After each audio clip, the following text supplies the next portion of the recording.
I'll start recording. So, this is Kenny Chan here at Century 21. This is actually take two of my very first podcast episode. I have here with me Preston. He's an insurance broker. We're going to talk about the wonderful world of insurance. Hi, Preston. How you doing? Hi, Kenny. How are you doing?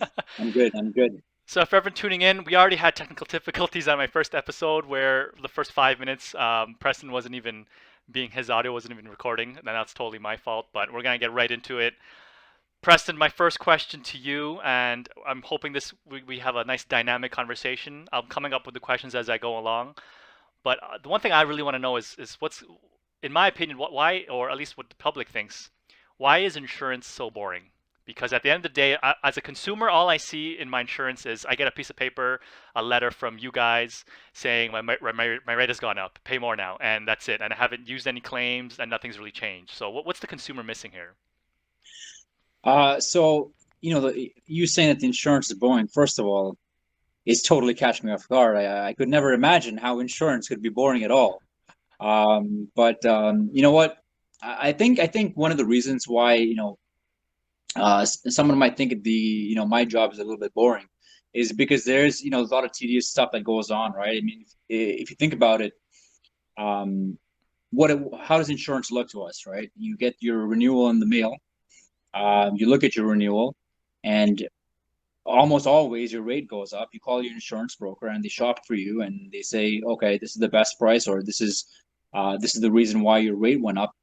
And it's the same conversation every single year, right? It doesn't seem like much is changing. So, um, if I was to choose something, that'd probably be the reason why I think people think it's very, very boring to have to call the different places and what are you offering me? And that's one of the benefits of having a broker, I think, is we do that for you, right? So, depending on who your broker is and who their brokerage is, you may have more options than less if you went Hmm. somewhere else. So, I mean, that is something that I'm very happy that with my brokerage, we are one of the most reputable brokerages in Ontario, and we have those options. So I don't know. I love what I do, and I find it very exciting.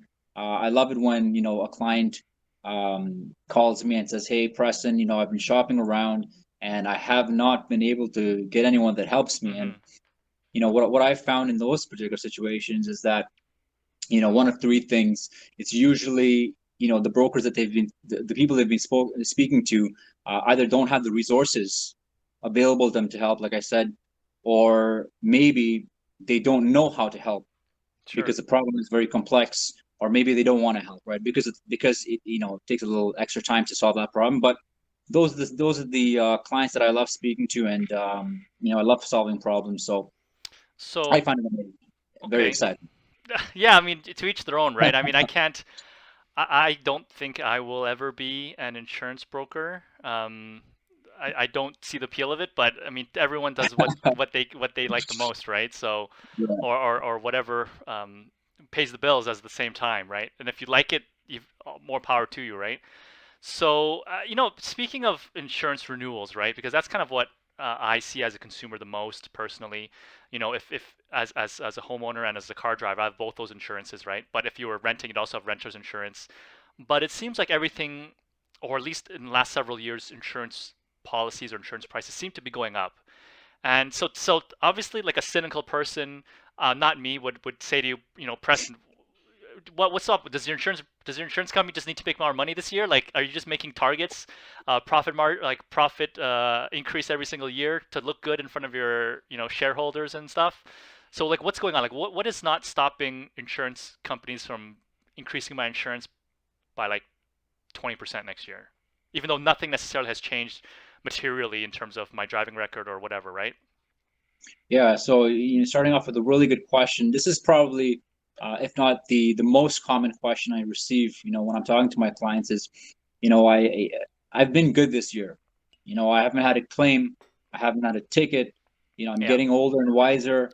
I drive, really slow and carefully, and I would imagine with more license experience, insurance experience, my rate is going to get better every single year. So that thinking is correct. Okay, one part of that thinking is correct in one part. So when it comes to the actual calculation of insurance rates and what you're looking at, there's usually two components. Okay, the first one is profile specific. So exactly what we just spoke about, where the rates consider the driver, how long they've had their license, what type of license, have you had any accidents, any tickets, what type of vehicle are you driving, is it safe, does it get stolen a lot, and all those different things. And if those characteristics are good, you will get a better rate. Now Sure. the second part to that, though, which is a pretty big part as well, is company specific rating factors. Okay, so when we're talking company specific rating factors, we're talking about the rates that the insurance company charge that is obviously based on historical data and company specific historical data. Okay, so if you talk to one company versus the next, they may have different experiences when it comes to if with Honda Civic claims, for example, right? And I think one thing that Okay, Honda if you, Civic. Let me go. Let me, if I can interject here. sure, Is sure. Honda Civic that expensive of a car to insure, even though the Honda Civic's like whereas like where the Honda Civic's not expensive of a car to buy. So you're Yes. telling me a Honda Civic is a typical car that's expensive to insure. Is that Yeah. because of the Honda Civic build? Are there like is the engineers looking at maybe this car is gonna crumple worse than or what's going on? Like why was it just because there's lots of Honda Civics out there, or like can't you guys like tell me about that actually?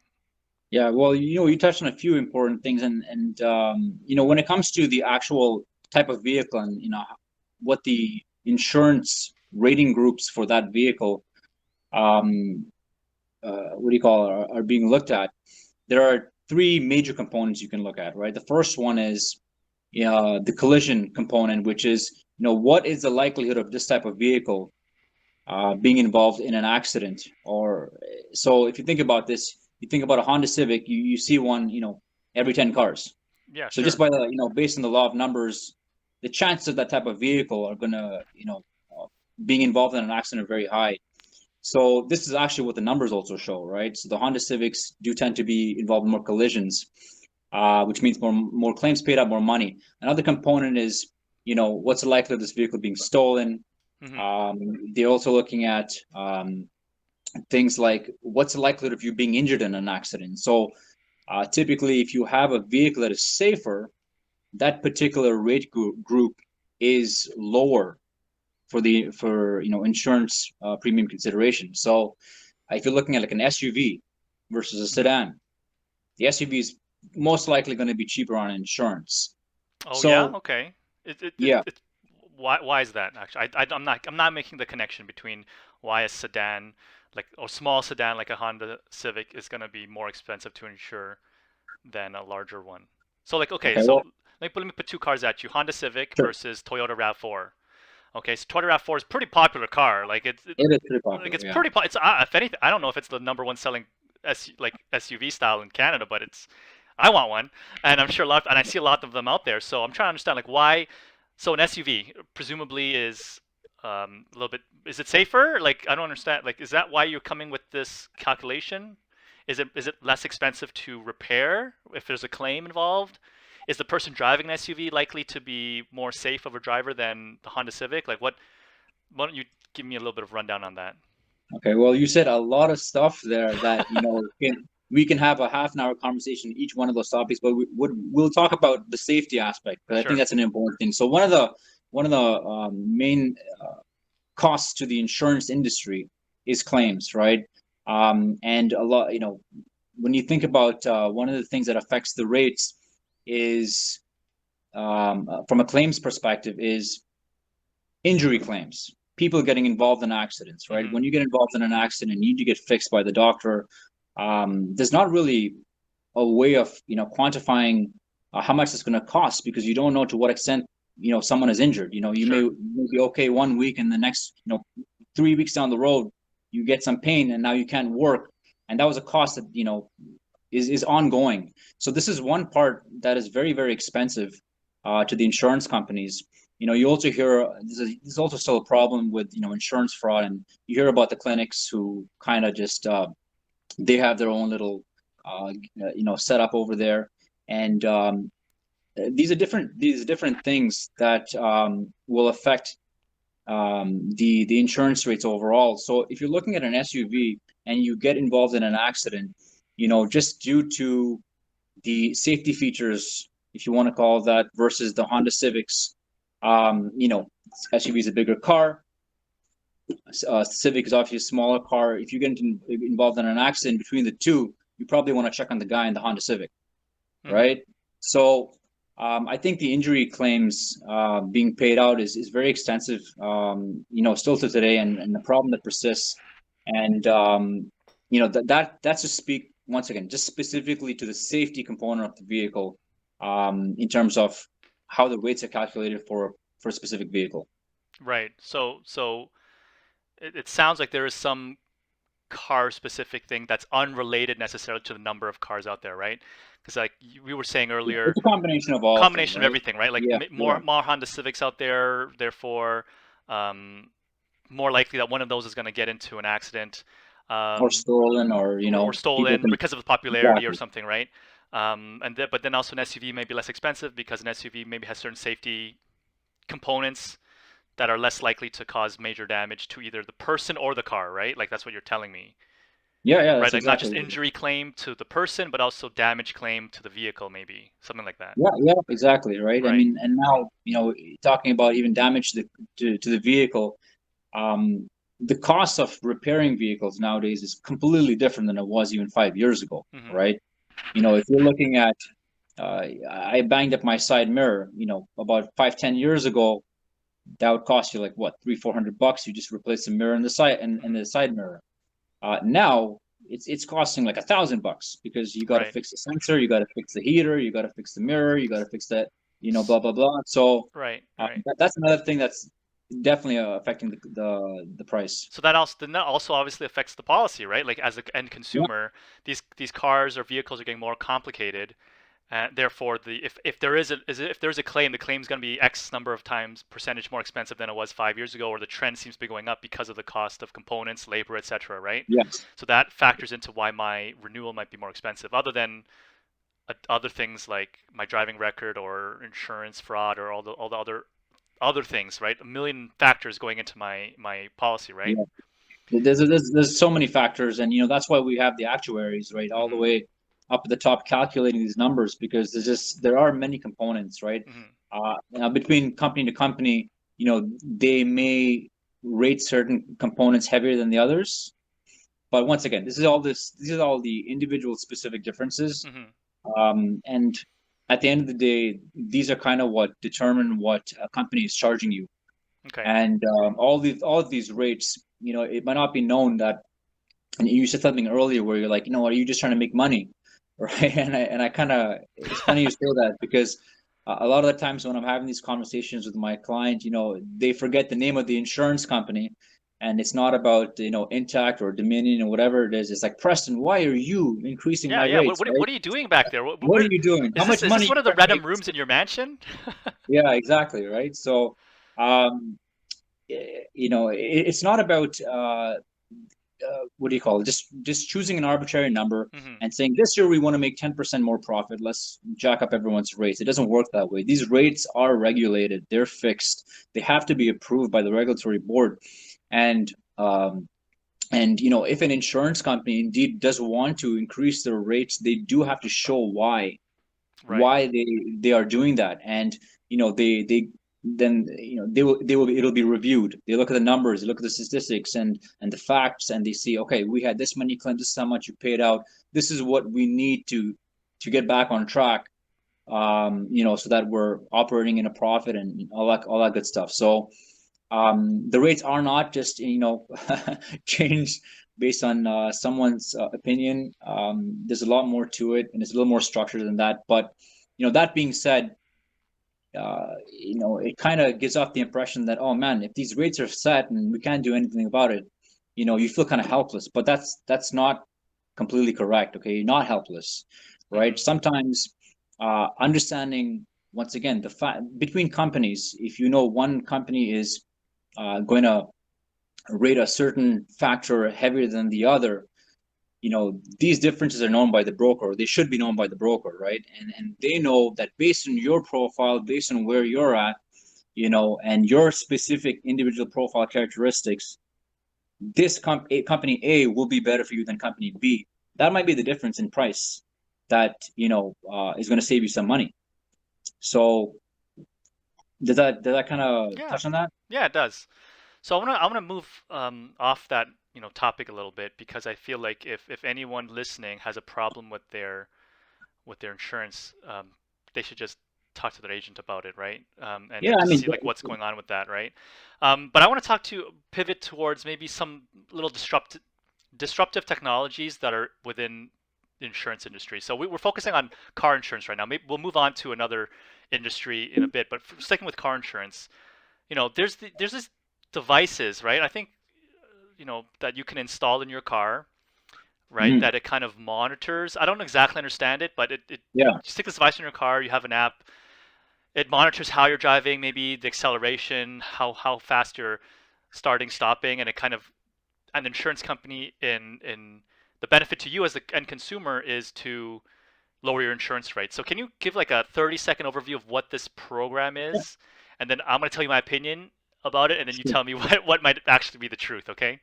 Okay, so what you're talking about is the fancy way in the industry we call it UBI, user-based insurance, right? And what it used to be an actual physical device, but Hmm. now with technology we have apps, and the companies that offer this essentially, um, what do you call it? Ask you to download an app, and what this app does is it monitors, usually three or four components of your driving habits. Okay, and based on how you drive, you get a better price, or not. And this was a step towards the argument that, hey, you know what, I'm a good driver, Hmm. and I should not be paying the same price as a 16-year-old kid who has gone to a couple of accidents and doesn't know what they're doing. So this is kind of putting that to test, Right.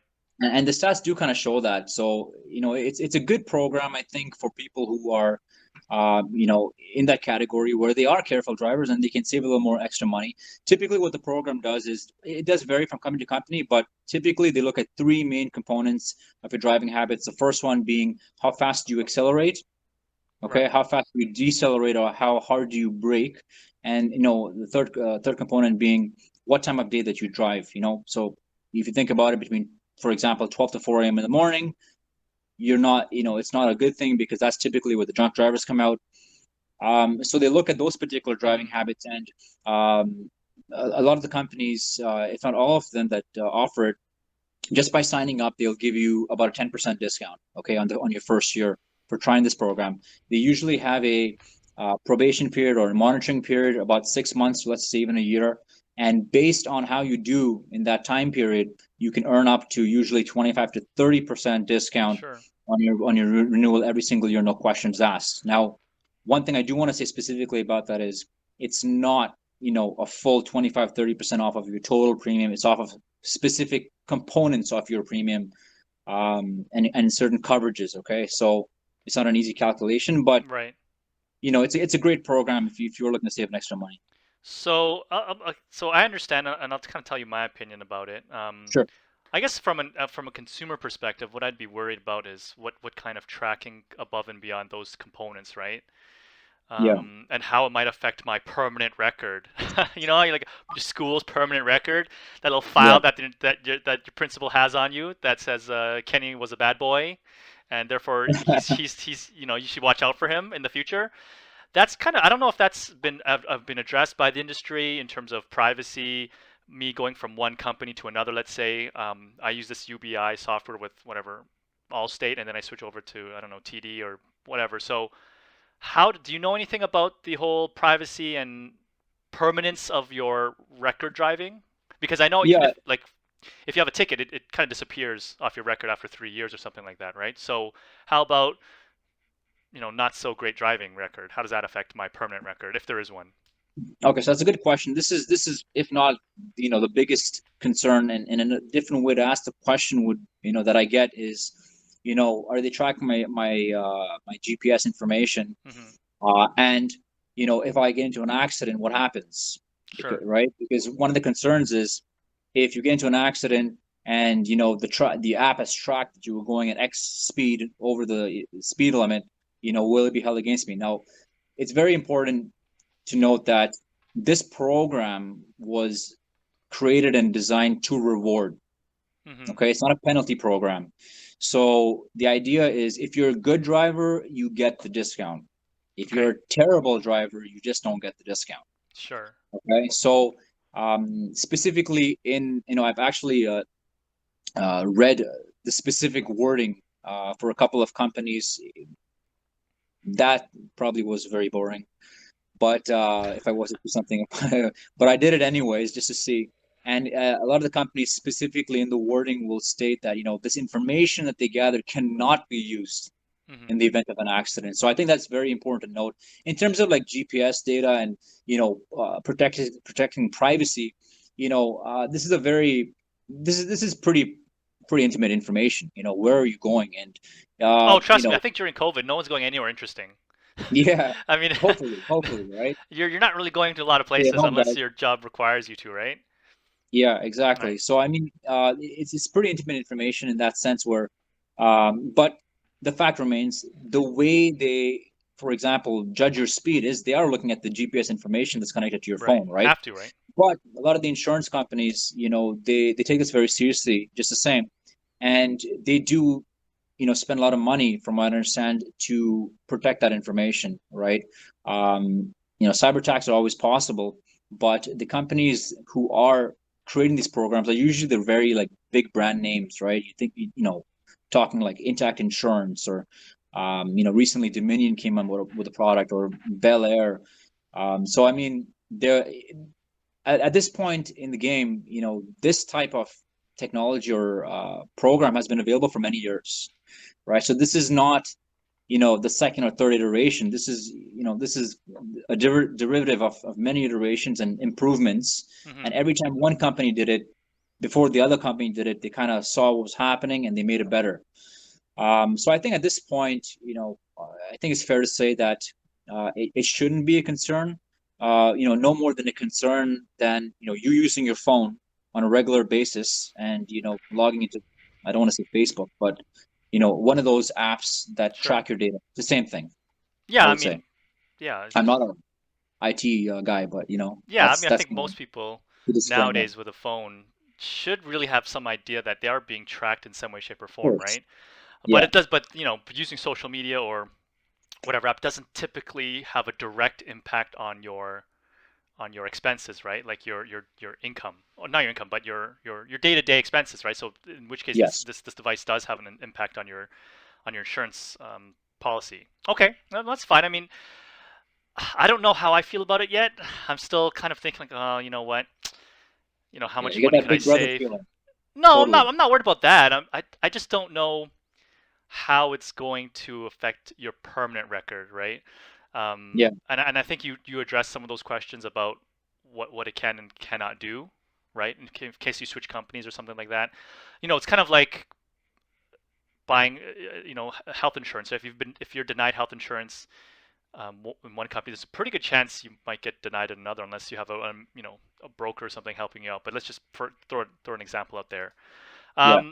But I do want to. Okay, I'll move on from that.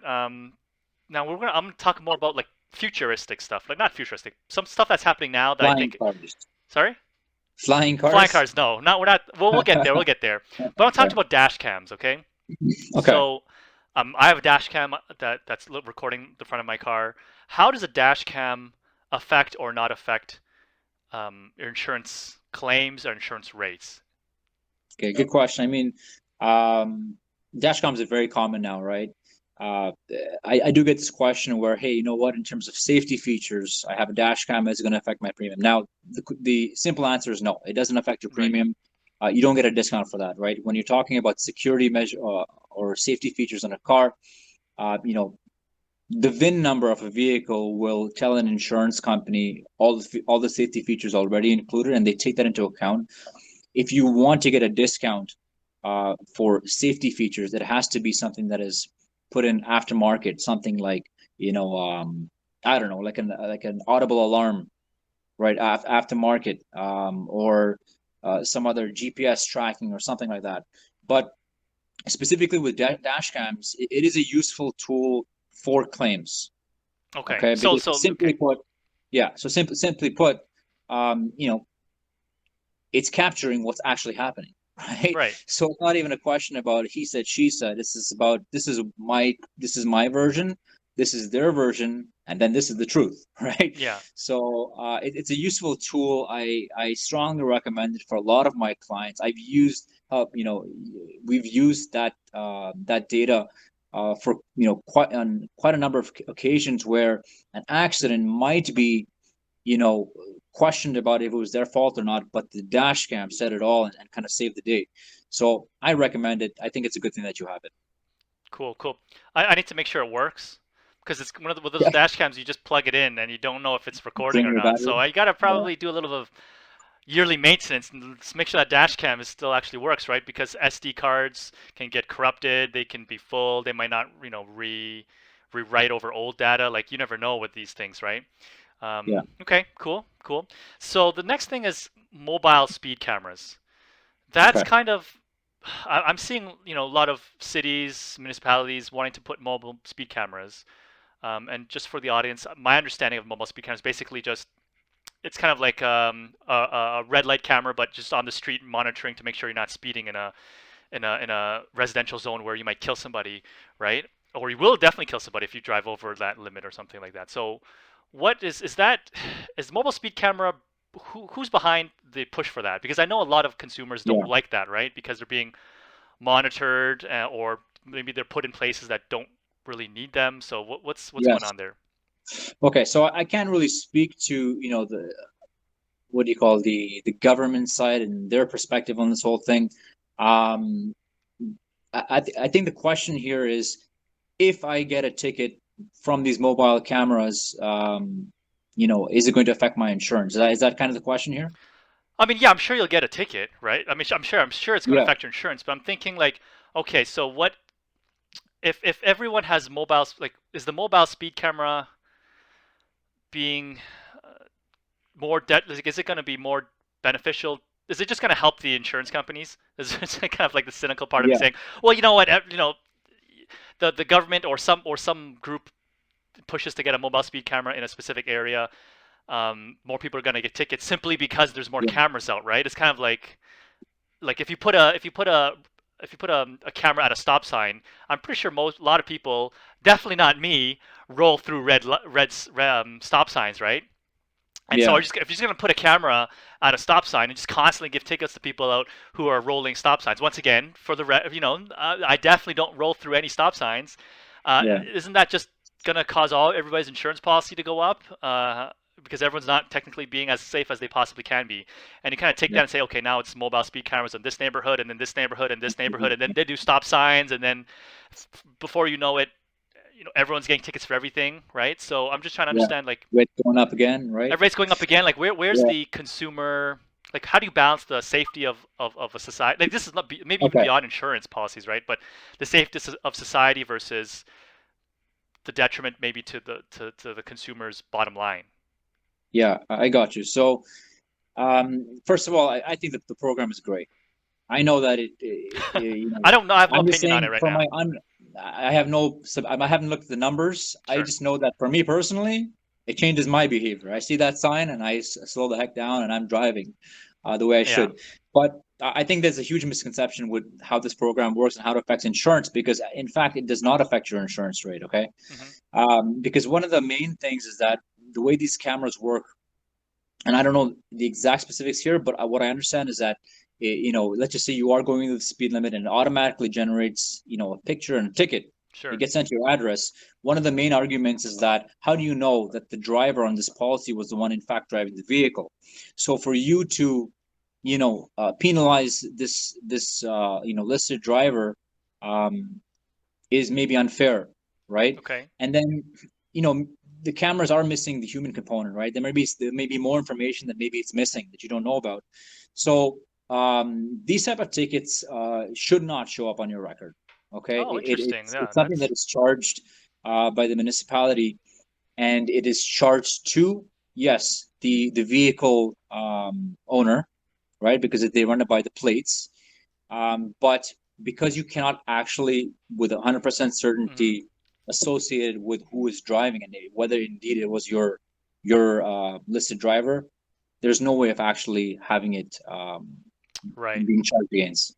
right. Because I'm yeah, you're right. Okay, that makes sense. I mean, that's But news to it's still me. kind of sucks to get all those tickets. So It's, don't speak. that's what I'm saying. Like, once they once the government or somebody lobbies for mobile stop sign cameras, Yeah, everybody other than me, because I never have any rolling stops at all, they're all gonna get tickets, and it's all gonna be terrible, right? So you just gotta, but it has to be balanced, right? Like there has to be balance that we have to decide as voters, but also as consumers of the road to decide like yeah, how much is too much, right?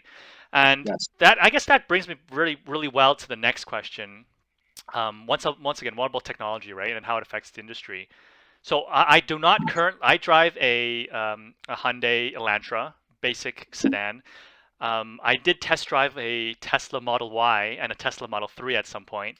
Those two yeah, cars are not in my current future, but I really admire the technological components not just safety but also convenience. And I think you know where I'm going with this. The Model yeah, Y, and I feel like Tesla and numerous automakers at some point will have a full self-driving capability. That's probably, I thought maybe yeah, within my lifetime it wouldn't happen, but I'm pretty sure within 10 years or even 5 years, autopilot or whatever you want to call it, self-driving will be very, very predominant, or as a feature, not necessarily yeah, as uptake from the population, but as a feature that you can pay extra and have the car drive for you. If everybody has it, and everyone's driving basically perfectly, right? No one's gonna hit anybody, theoretically speaking. You might of have a different course. opinion on that, but if Robots everyone don't make it. has it, what Yeah. we need an insurance industry for cars? Why don't tell me that? Like I don't want Yeah. to take you out of a job, but just from a technology perspective, I don't know where that's going, and I don't know. Maybe you tell me about your thoughts on it. Sure. So I guess we are leaning towards the flying cars conversation Kind of, almost, I yeah. guess. Flying cars, Um, actually, your insurance should be really high with a flying car. I wouldn't trust yeah, a person, a regular person with a flying car. No yeah, way. No way. It's not yeah, happening. yeah, yeah. Probably need like 6 licenses to do that. It'd have to be Um, bumper cars. Like it'd have to be like if you're flying, it'd have like a whole radius of bumper, like of like padding around you or something, like a bowling ball with the gutters with the gutter protectors or something. I yeah, don't know how I would trust just to bounce anybody. off. But Well, yeah, this is an interesting topic, right? This is one of the topics that is being, heavily discussed as we move towards like advances in technology of self-driving. There's a few things to consider, right? Um, what happens when there's a claim, right?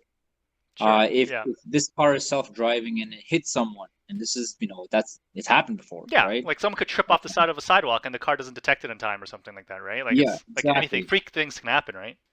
Yeah, yeah. So I mean, in scenarios like this, who's at fault here? Are we blaming the car?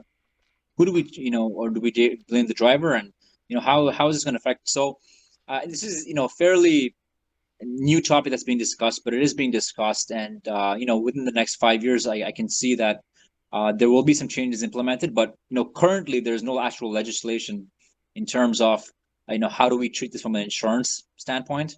hmm Um, Yeah, because right now the and government just says, or at least even Tesla says, hey, if you're gonna, you have your basic autopilot, which is to everybody has like collision warning and stopping yes, but for like full self-driving, I think Tesla just says, hey, this is not.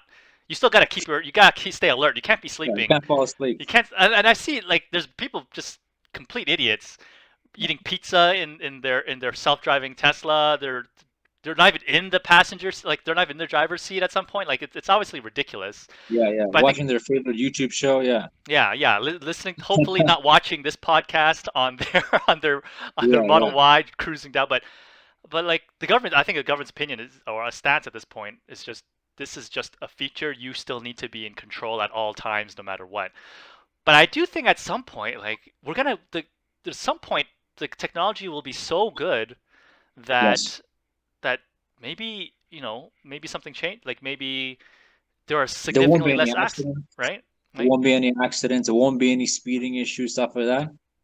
Yeah, I mean, yeah, like it's once again, it's a great topic to talk about. I mhm, mean, you could probably have arguments, uh, for both sides, but currently there's not much on it. The insurance companies and all. Uh, this is the topic. mhm, This is the topic they're talking about, right? And I'm sure that as with anything, as a society we change, as technology changes, and the insurance company will adapt, as will society. So there will be things that solutions to these questions, but as of right now, it's still very much in the like discussion phase. sure, sure. I'm gonna give you a proposal because I feel like when I talk to people about self-driving, they think they're like one side or another, right? They either like it or they hate it. So I'm thinking in my mind, as a person who, in real estate, I do a lot of driving, right? Driving Yeah, to showings and stuff. I want to see, in my opinion, I want to see like the first phase of this to be, if you're driving on the highway, you got to have autopilot, because nobody, you and I drive. I'm sure you drive a decent amount pre-COVID as well. But like 404, 401, DVP, whatever, if there's even one, not even an accident, if there's a car on the side of the road, everything slows down, right? yeah, We know what I'm talking about, right? Or if there's an accident on the other side of the highway, everyone on the opposite side slows down too because they all want to look at it. So I feel you like have to see it. What is happening? exactly, like it's not, You need doesn't to involve know. you. Just keep driving. Yeah. You know what I mean? Uh, so I would personally like to see highway driving, anything over 100, to be strictly autopilot, and then when you get off the freeway, you turn back to just you taking control. Because I feel like there's so much Yeah. benefit, at least from an efficiency perspective, that you can just get one place to another on a highway, high speed, and it's all safe because there's at least safer. Yeah. Um, that's just my personal opinion on what I hope will happen and what I would love to see, because it really changes how people might live, right? If they know, Yeah. like, okay, rush hour doesn't mean I'm going to be stuck in traffic on the highway for no reason other than, you know, just volume, and everyone's slowing, and when one person breaks to a stall, then you cause a whole like snake effect, right? Everyone down the line has to start braking, and then it just causes a whole cascade, right? I'm Yeah. just looking at it from an efficiencies perspective. It's just really Yeah. annoying when That's because you're a man on a mission, right? I got, I have Everyone to else get just wants to go home. somewhere.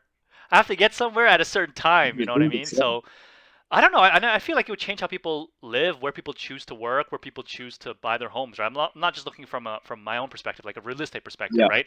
Like if you could get downtown, like so let's put it as an example. Where I live in Scarborough, if I were to drive to like core downtown, if there's no traffic, which is basically like, let's say COVID, right? That is COVID times, right? Where we are right now, it's like 10, 15 minutes at most, 20 minutes. But if I were to drive at any other time, um, Yeah. other than like midnight, right? It's like 40 minutes, right? So 20 minutes is a big deal, right? If you're doing it every single day, it might change how people choose to live, right? I don't, and it might just be something that's nice to have. It's just nice to not be in traffic. I hate waiting for Yeah. things, you know? Yeah. I haven't thought too much about this, but I mean, you do bring up some good points.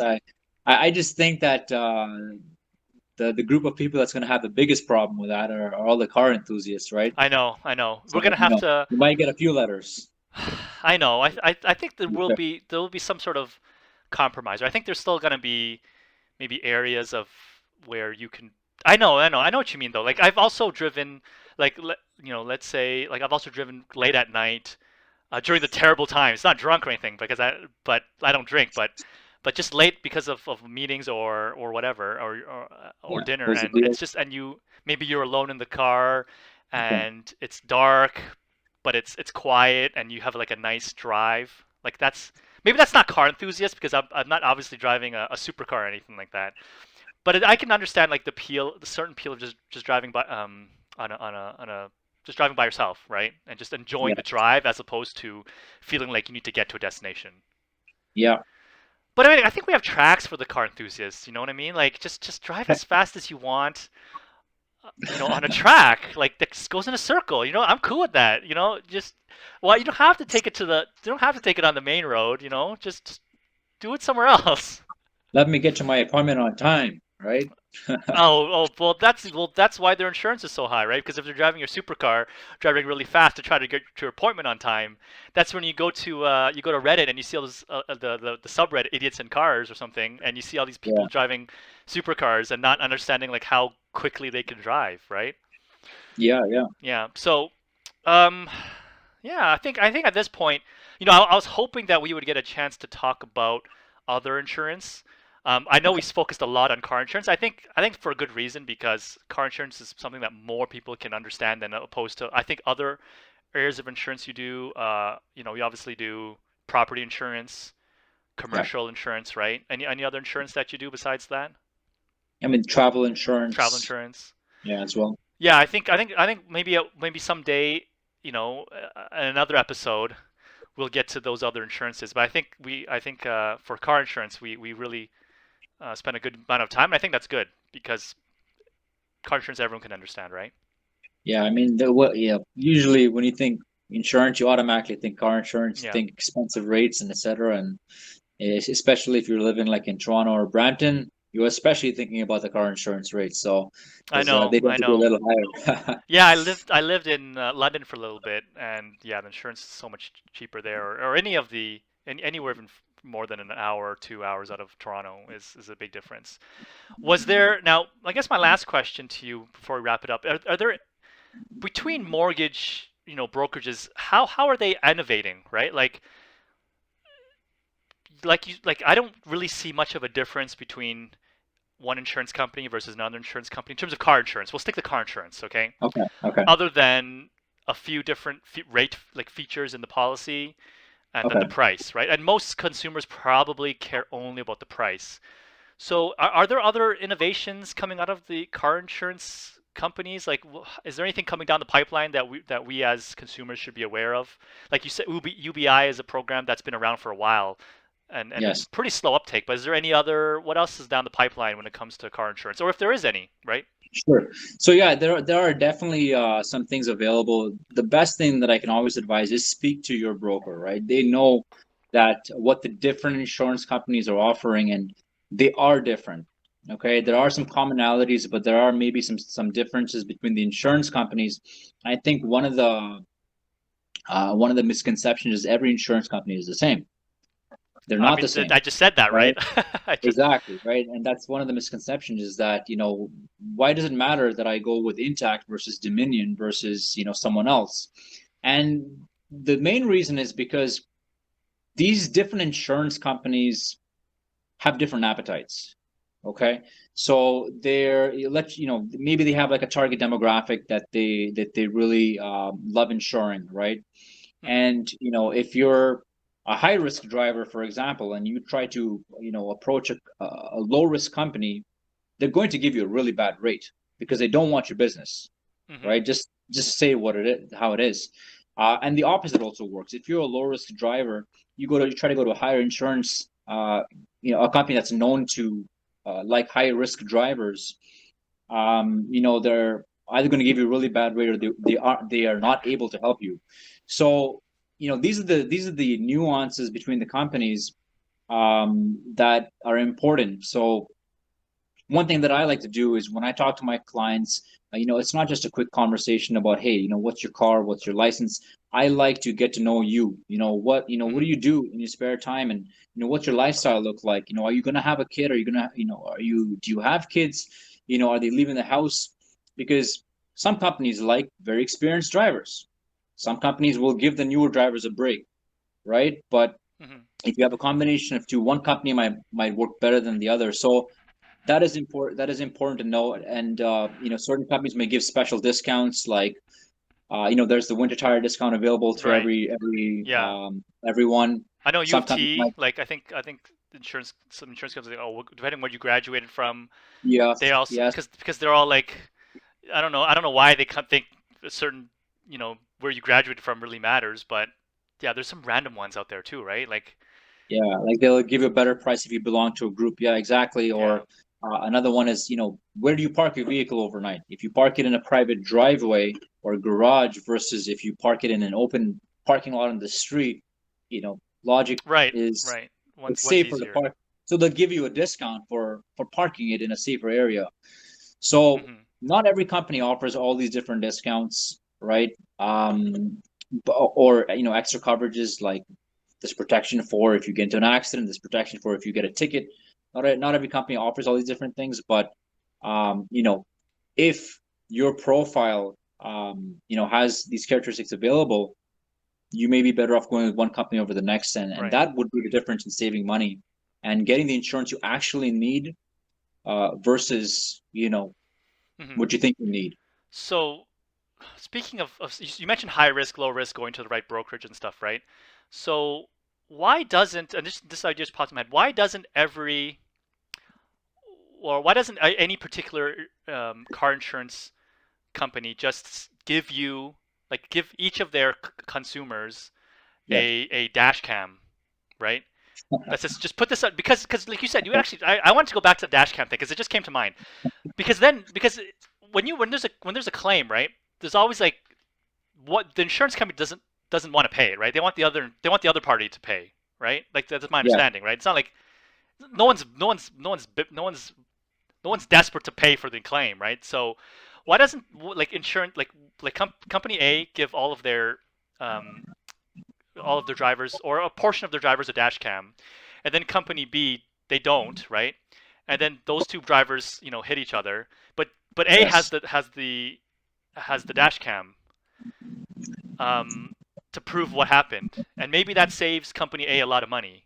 But then I'm also yeah, thinking maybe maybe it doesn't, because then it really shows that this company, maybe this was person that was at for? fault, and then now you've kind of screwed yourself. So that thought came into my mind very fleetingly, and I think maybe I've just talked myself out of it. But why don't car insurance companies do weird, like, try different things, right? To see, like, because you're all trying to save money and make the Yes, other company, like, why don't you try different variables and see, like, what is the best way so that we save our bottom line, and we can pass yeah, some of those savings onto our consumer, and then you'll be known as that, like you'll be able to undercut the other insurers but also yeah, maintain the same level of maybe profit or whatever at the end of the day. Like, that's kind of like an innovative new thing that you guys can do, right? yeah. I think it's two reasons why. The first reason is it's hard to implement, Hmm. right? If you have a huge company that has so many clients, if for argument's sake were to give them each a dash cam, that's very expensive, and that leads to the next point, which what pretty much everything comes down to at this point is money. A Yeah. lot of the times, right? I think it would definitely may not be practical to do that, and the goal for an insurance company is that you continue to pay your insurance premiums and they don't pay you a penny, right? Yeah, I And mean, then your goal is you want to keep paying insurance premiums, and when you have a claim you're taken care of. right, you want that So protection if something were to yeah, happen, like all types of insurance, right? exactly. So I Yeah. think it comes down to money, and you just difficult to implement. you want to pay the least amount to get the most benefit, right? Right. Yep. So, but what I have heard of I've had, not I haven't heard of much of car insurance, but I've other insurance, like life insurance, they have various benefits where they will have grants for, if, excuse me, if you have a kid that's going to, college, university, whatever, trade school, they give you a Yes. grant. They have various tickets, like tickets to the movie theater that they give. Like, I kind of like that. Like, as a consumer of insurance, Yeah. I'm paying whatever amount of money over the course of whatever amount of time. I'd like to see some of that back, not necessarily just benefit, but also tangibly. Because I can say like, oh, listen, I would, if you could pick between two insurance companies, right, and both have the exact same premium, but this one company will occasionally send you tickets to the movie theater, or they'll do this or do that. I'm just gonna go for the one that gives me at least some tangible benefit, right? Yeah. Do you know Yeah, I of mean, anything going on like that in the car insurance world? Because I know it happens in, like in incentives, just like a, I don't know, a contest giveaway, free Something. insurance for a year. I don't know. Something like I don't know I mean, if have you heard of anything like that? Like because it's I it's a good idea. right. It's a good idea. I think that's not what the marketing departments are leaning towards right now. I think Well, we because all got everyone's that. kind of We all got looking. those little COVID checks returns, right? Like a little bit of Yeah, money back you got from your premium. Not a lot, but it's like something like you know. actually, that's actually a very good point. When everything hit, the way that certain companies dealt with their response actually did, you know, uh, benefit them in a lot of cases. So the companies that helped out, some companies wrote a check every Hmm. couple of months. Some companies just slashed their prices by like 10%. Some companies eased up on the rules a little bit and allowed you to park your vehicle when typically they wouldn't allow you to park your vehicle so you can save your money. So each company did it a little different way. What I found, just from what I noticed, is that the companies that tended to respond decisively, Hmm. quickly, in the benefit of their clients' pocket, actually, those are the ones who, came out with, I guess, some good marketing, and Okay. yeah, those clients seem to be a lot more loyal to these companies now. Yeah, So it's I something to think consider, right? The yeah. insurance companies kind of keep charging you now. They got to consider, like, seeing your client as a person who has a livelihood and is being Hmm. affected by things, and we gotta take that into account. So I think that is yeah, something that is moving, that is changing. They're looking at that a little bit more now. Yeah, I think I mean, I think we're getting close to the 1 hour mark, so I can't go into Sure. too. I don't want to go into too much, but yeah, like exactly the cost of acquisition of a brand new customer versus maintaining your customers to be loyal, right, is a huge thing, right? Not just insurance, but any company. Yeah, we are almost approaching an hour, and I think thank you for your an hour of your time, Preston. That's Uh, Yeah, it's my pleasure. I'll have And some information, I guess below the video about if they want to reach out to you or anything like that. But I guess for anyone listening, episode one, let me know if you have any questions for a future podcast with Preston, because Preston, we talked about car insurance a lot, but I'm sure you have a lot of insight on, like you mentioned, travel insurance, renters insurance, property insurance, commercial insurance. Maybe hit us. You can send us a question, and Preston and I will cover it at another podcast. Would you be able to? Would you be open to that, Yeah, Preston? yeah, definitely. I love what you're doing here. I think it's very important. I mean, I don't see many, even realtors doing this, and I think it's very important what you're doing because there is a lot of information, and as goes with a lot of information out there, things can get confusing, and a lot of misinformation can be shared. So, thank you for doing this and sharing some important information that educates the public, and I think that an educated customer you know, Who's gonna be happier? get to choose, and Yeah, they're happier, right? yeah, There's a choice involved versus not knowing. So yes. yeah, yeah, definitely my pleasure to help out in any way. Thanks, Preston. Stay on, but we'll see you at the next podcast episode. All right, Okay, okay, bye. Kennedy. Enjoy the rest of your weekend.